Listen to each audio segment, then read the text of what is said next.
2021년 10월 7일 목요일, 오늘 하나님께서 우리에게 주시는 말씀은 욥기 4장 1절에서 11절까지의 말씀입니다. 대만 사람 엘리바스가 대답하여 이르되 누가 내게 말하면 내가 실증을 내겠느냐? 누가 참고 말하지 아니하겠느냐?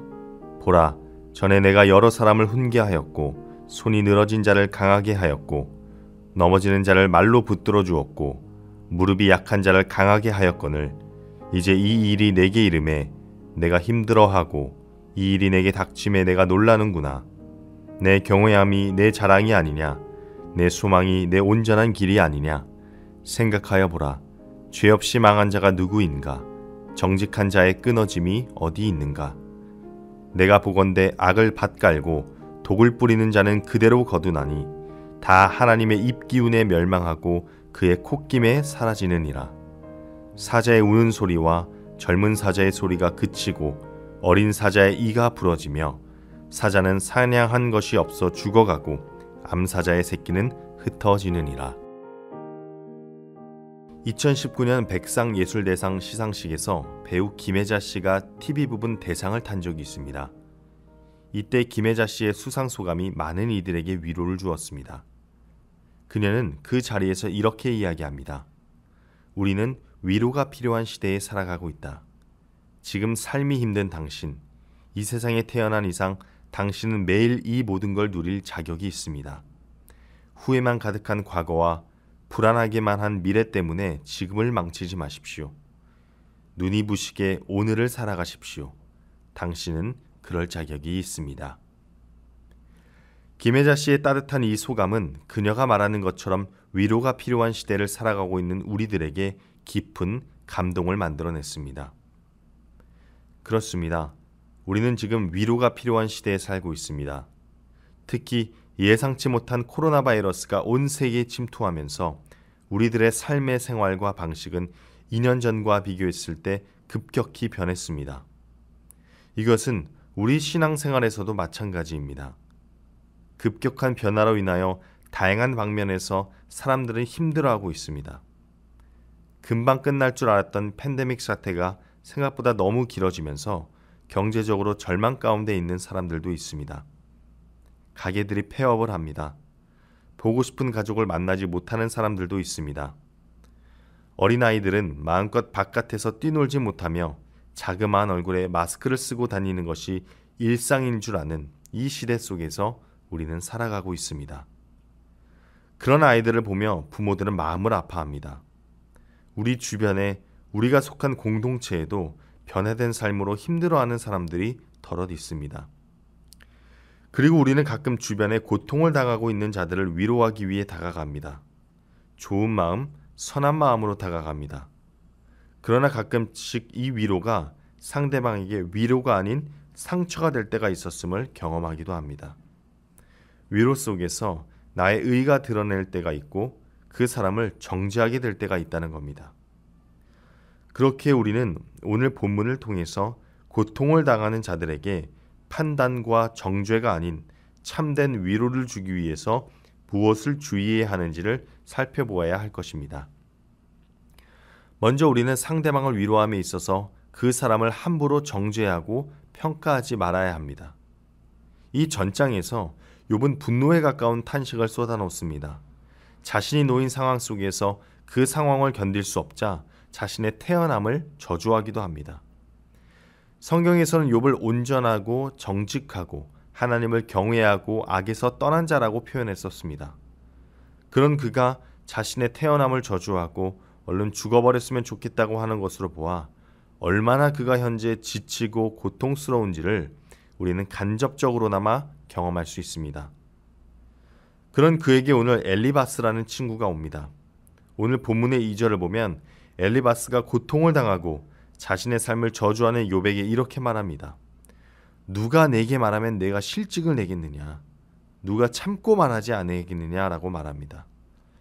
이것을 새 번역 성경으로 다시 읽으면 누가 너에게 말을 걸면 너는 분명히 짜증스럽겠지. 말을 하지 않으려고 했지만 내가 참을 수가 없다로 해석됩니다. 그러니까 엘리바스가 욥을 가만히 지켜보다가 참다가 말을 하는 겁니다. 그래도 처음에는 이 엘리바스가 자신의 할 말을 참은 것으로 보아 나름 이 친구는 욥에게 굉장히 조심스럽게 접근하려는 모습으로 보입니다. 그는 욥을 나름 위로하기 위해 다가갑니다. 엘리바스는 먼저 욥이 의로웠을 때를 그에게 상기시킵니다. 그는 과거에 욥이 힘들고 또 지친 사람들에게 훈계하고 권면했던 일을 상기시킵니다. 너가 약한 자들을 강하게 하고 넘어지는 자들을 말로 붙들어주고 무릎이 약한 자들을 강하게 한 것, 그것이 기억이 나지 않느냐. 지금 너를 저주하는 그 입으로 너가 다른 사람들을 위로하고 살렸다. 그러니 정신 차려라 라는 겁니다. 다른 사람을 훈계하고 살렸던 그 입으로 너 스스로를 살려야지 왜 지금 이러고 있느냐라는 것입니다. 그러면서 욥에게 이렇게 이야기합니다.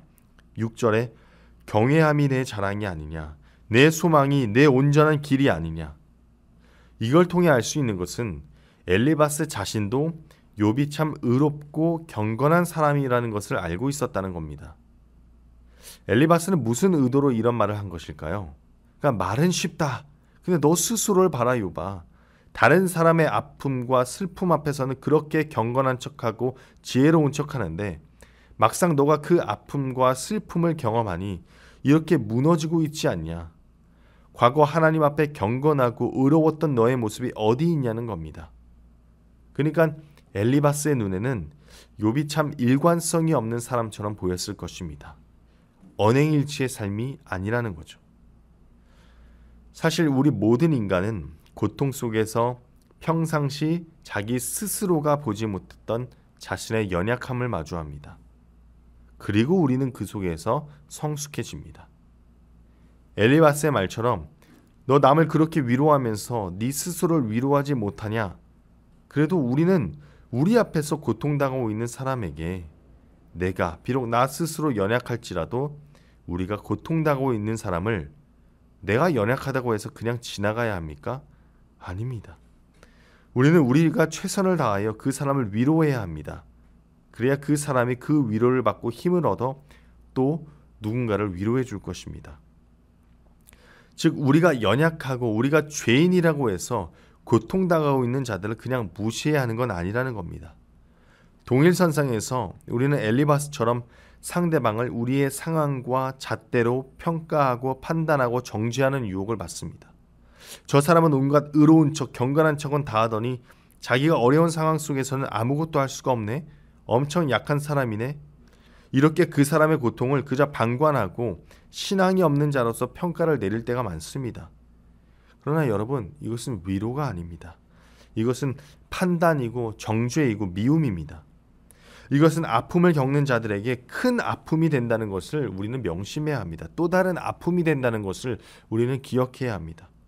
우리는 사람을 살리는 자이지 사람에게 상처를 주고 사람을 죽이는 자가 아니라는 것을 기억해야 합니다.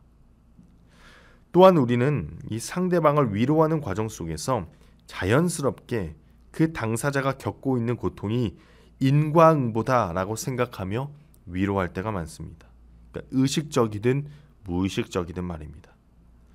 오늘 엘리바스가 욥을 위로한다고 하는 그 말에도 보면 인과응보의 마인드가 전제되어 있습니다. 7절을 보게 되면 엘리바스가 이렇게 말합니다. 생각하여 보라. 죄 없이 망한 자가 누구냐?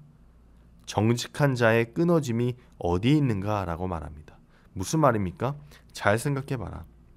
죄 없는 사람이 망한 일이 있었냐? 정직한 사람이 멸망한 적이 있었냐라는 겁니다. 그러니까 너가 지금 고통당하고 있는 이 일은 다 욥 너의 죄 때문이다. 너의 악함 때문이다라는 겁니다. 악과 독을 뿌리면 그대로 너가 그 악과 독을 거두는 거다.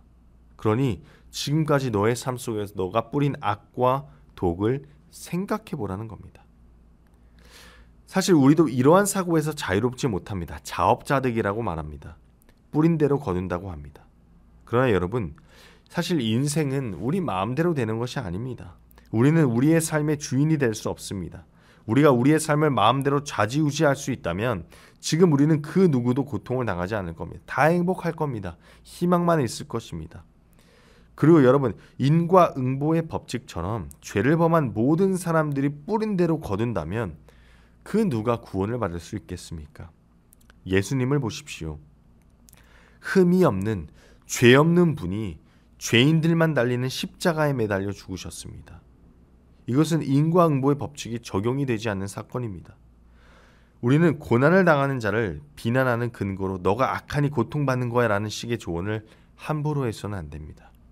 오히려 하나님이 범죄한 우리에게 베푸신 그 한없는 은혜와 자비로 고통당하는 자들을 위로해야 합니다. 정필도 목사님의 책 믿음이 쉬울 리 없지요 라는 책에서 목사님은 이렇게 말합니다. 하나님은 축복이라는 보화를 고난이라는 검은 보자기에 싸서 보내주실 때가 있습니다. 그러므로 우리는 보자기만 보고 괴로워할 것이 아니라 고난의 보자기에 감추어 있는 하나님의 축복과 보화를 볼 줄 아는 성도가 되어야만 합니다. 라고 이야기합니다. 고난을 통해 우리가 축복과 보화를 볼 수 있게 되는 겁니다. 무슨 의미입니까? 고난을 통해서 우리는 우리 스스로를 의지하여 살 수 없음을 깨닫게 된다는 겁니다. 고난을 겪음을 통해서 우리의 교만이나 죄악의 습성이 하나하나 떨어져 나갈 수 있다는 겁니다. 그렇게 우리는 고난 가운데서 단순히 절망하고 그 자리에 털썩 주저앉아 있기보다 이 가운데서 나를 끄집어내실 하나님을 기대하는 마음으로 고난을 마주해야 할 것입니다. 미국의 시인 롱펠로는 이렇게 말합니다. 참고 기다려라. 이 힘든 고난은 땅에서 솟아오른 저주가 아니라 어둡게 변장한 모습으로 하늘에서 내려온 축복이다. 우리는 고난을 당하고 있는 자들에게 그들의 고난을 보고 비난하는 것이 아니라 참된 위로, 참된 축복을 건넬 줄 아는 자들이 되어야 합니다. 누구보다도 슬퍼하고 자신의 삶을 비관하고 절망 가운데 있는 자들에게 우리는 의인이시지만 죄인의 자리에서 우리를 위해 죽으신 십자가의 위로를 건네야 할 것입니다. 사랑하는 여러분, 주변에 고통을 당하고 있는 이웃이 있습니까? 지금 그에게 달려가 하나님의 사랑을 전하시길 바랍니다. 주님의 위로를 전하십시오. 그 위로와 사랑에 그 어떠한 인간의 판단과 인간의 영광을 끼워 넣지 마십시오. 같이 슬퍼하고 아파하고 힘들어하며 우리 주님이 묵묵히 우리와 함께 하셨던 것처럼 고통당하는 자 옆에서 함께 하십시오. 그럴 때 주님이 주시는 평안과 위로가 우리 모두에게 임할 것입니다. 기도하겠습니다.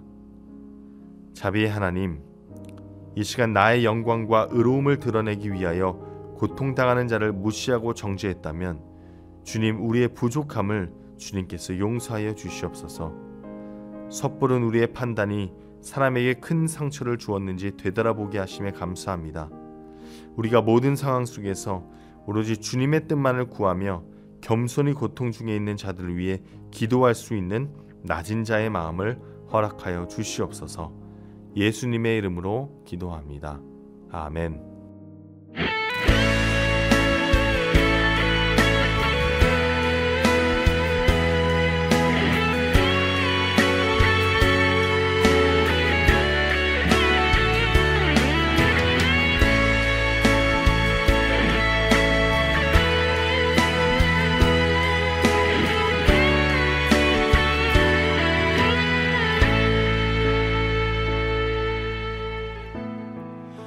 아버지의 마음 열방을 사랑하시는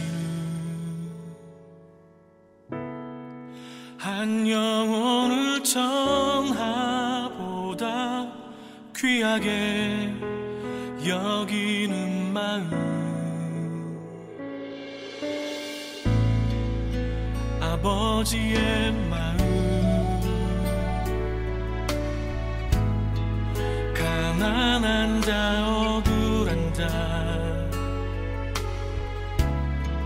빛이 없는 자들에게 구원의 의를 알리는 마음 가서 전하세 아버지 사랑 잃어버린 영혼 돌아오도록 가서 나누세 아버지 사랑 모든 열방 구원에 이르도록.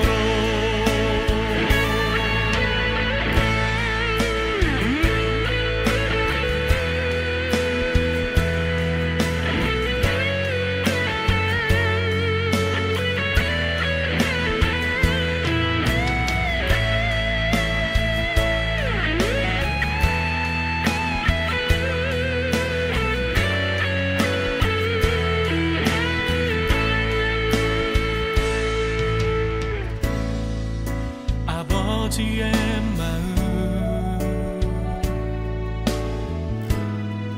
가난한 자 억울한 자 빛이 없는 자들에게 구원의 의를 알리는 마음 가서 전하세 아버지 사랑